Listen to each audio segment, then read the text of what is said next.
With us tonight, three business owners, Ashley Kleinschmidt, Alex Smith, and Eric Casaburi, who we met last week, and of course, the prophet, Marcus Lemonis. Marcus, it's yours. Thank you, Scott. For the three of you that are out there, thanks so much for joining us tonight. I know that it's been probably a frustrating week and definitely a frustrating day.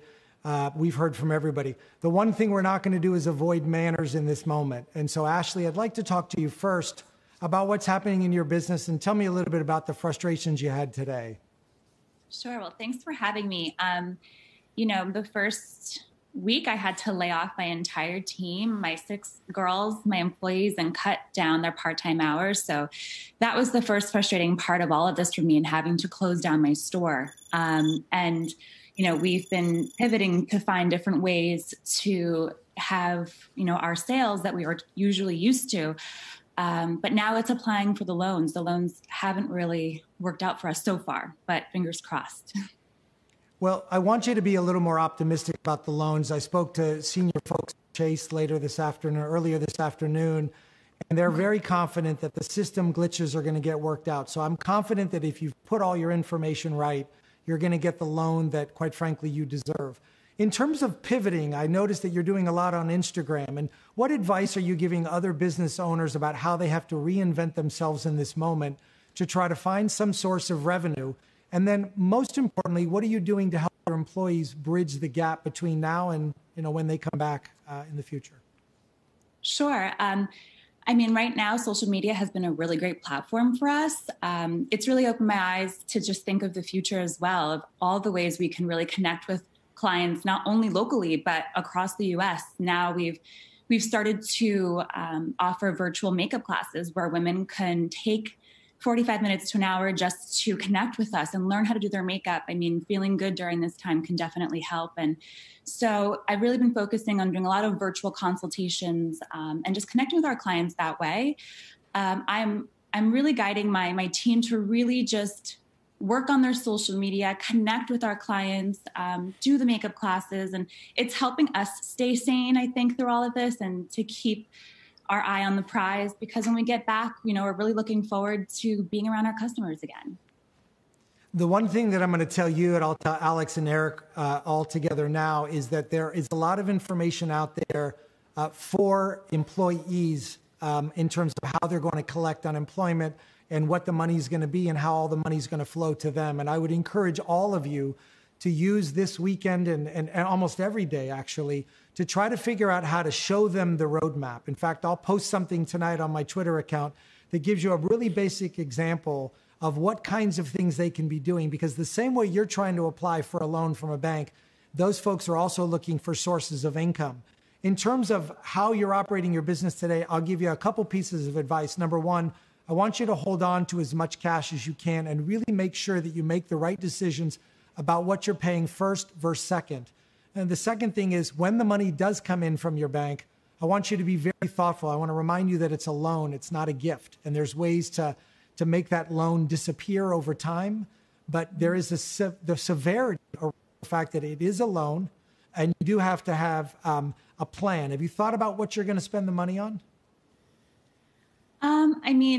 Luckily with my landlord, they've been willing to, they said to me, we're in this all together. So that was really, really nice to hear. So I think I need to really go down the list of what priority bills I have is really what I was planning on doing, and prioritizing what should be paid off first. I obviously need to keep it over my... Yeah. And I'd like you to do that sooner than later. I don't want you to wait until you get the money. I want you to go in with a real solid plan of, this is how much I'm applying for. I would back that off by 10 or 15%. Who knows what's going to happen here, and really understand how that money's going to flow. Okay. Yeah, that sounds great. And I want you to keep your head up. We're all going to get through this. What you provide is beauty, and all of us guys want women to stay beautiful. And just be confident that everything's going to work out here. You just got to hunker down for a minute. Okay, let's move over to Eric. Ashley and I were just talking about landlords. You're actually playing two roles in this economy. One is a landlord, one is a business owner. What's happened since the last time you and I talked? So, Marcus, to your point earlier, the breadth and the depth of this is enormous, what's happening. I mean, the SBA processes normally $28 million a year in SBA loans, and they're about to do $28 billion in a year, and they're going to do $350 billion in 90 days, and it's probably going to happen in a lot less than that. It's just insane to imagine how that's going to happen. So in talking to tenants this morning, all day on the phone with tenants, you're right, April 1st has come and gone, and some tenants have actually paid. Some tenants we've made arrangements with, and some tenants have not paid in some of my particular real estate. On the flip side, I've talked to landlords and colleagues of mine, some of whom I'm tenants with myself, and what are the arrangements? And I ran a payroll this week. I ran a payroll for one of my companies. We kept everybody on. We're trying to do the right thing to make sure we are properly have our ducks aligned for the right processing of the PPP loan. But it's hard. It's hard to watch that go out when you see zeros all across, when you look at what's happening in the bank account. It's challenging on both sides, and the stories are all identical. Everyone has been diligent. They're trying to get these loans. So it's not like people are sitting on their hands. Everyone I have spoken to, all of us have done all of the proper and appropriate things. The challenge is the regulations are shifting, as you know. As of last night at 8:30, another regulation change from the SBA. So the banks are kind of like, hey, sorry, and we're working on this. Here's the application again, refill it out. One or two things have changed, but you got to just roll with those punches. As a business owner, you have to just follow and toe the line that they're throwing out to you. Yeah, and I think the most important thing is, and people aren't going to like it when I say this, the banks are not the enemy in this process right now. They're trying to facilitate these SBA loans, and they're operating from the same playbook that you and I are, which is no playbook. And they're being asked to process loans with a single piece of paper application. And I think they're trying to make sure that they keep some regulatory process involved, some validation process involved, so that everybody isn't scammed through this process. I'm worried that there are going to be a portion of people who have either closed or about to recently close that may game this system. So the fact that the banks are taking an extra day or two to put the bells and whistles and the suspenders around everything, I'm not as upset as some other people are. I don't know if you necessarily agree or disagree with that. I 100% agree with you. Right before we got on this segment tonight, again, I was on the phone with close banker friends of mine that are doing these loans. These are guys that are on the other side. They're working for these community banks, and some of them are doing larger scale banking. And the same thing was, hey, Eric, listen, we just don't know what's going on. We're all in uncharted waters, but we've never done a loan, especially an SBA loan, and not had a tremendous amount of documentation. And I personally have been through quite a few SBA loans since I started in business, and that process is insanely long, especially for an impatient person. And at a time like this, what they're trying to do in such a short period of time, I frankly, Marcus, I don't know how they're going to do it. If they pull it off, and I'm rooting positive that they are. But there is going to be some scrupulous people that may take advantage of this process. These banks don't want to get caught in the middle, and I understand that because they're a business also. So everyone has to do their diligence, including these bankers that are going to be helping us next week. And that's really the line is, hey, we're going to be doing this next week. It looks like middle of the week next week is the day I'm hearing, Wednesday, Thursday. A lot of the banks I'm talking to, the TD Bank, the Center State Bank, the community banks, they're going to start hammering away at this in the middle of the week next. This process requires respect, and it requires everybody to go through this process. And so when I hear about business owners or sending nasty emails, I'm going to tell you right now, I don't want to see any of that kind of stuff. People are trying to make this work for everybody. And as you think about it, we're all struggling right now. And let's go to Alex. Alex, we know you own restaurants all over the country. Can you give us a synopsis of where your restaurants are located? Sure. Thanks for having me on, Marcus. So we're located predominantly in Maryland. We're also in Texas and Florida. And we have 15 properties, 14 are out of operation, and one is still currently in operation. And Alex, are you doing any takeout business, or did you say your 14 restaurants are actually closed completely?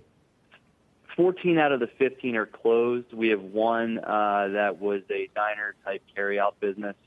That was doing carry-out before, so we kept that model. It's been very tough. We never tried the takeout model, but it was just, in our belief, not sustainable.